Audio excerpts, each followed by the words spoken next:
Hi, in this video, we're going to demonstrate how to remove a device from your Apple ID using your iPhone. We will also show how to unpair an Apple Watch. First, let's start by removing the device. On your iPhone, open Settings. Select your Apple ID account information. Scroll down to the bottom. Select the device you wish to remove from the account.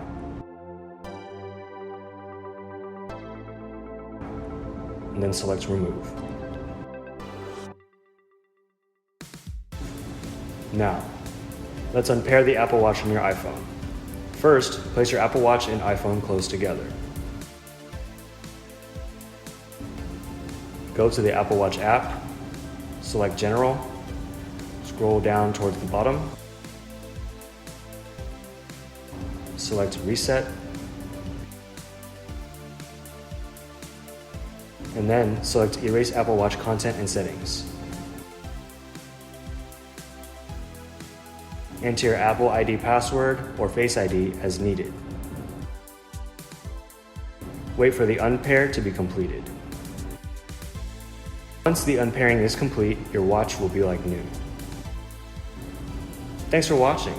Don't forget to like, comment, and subscribe. And for great deals on smart devices, visit us at phonedaddy.com.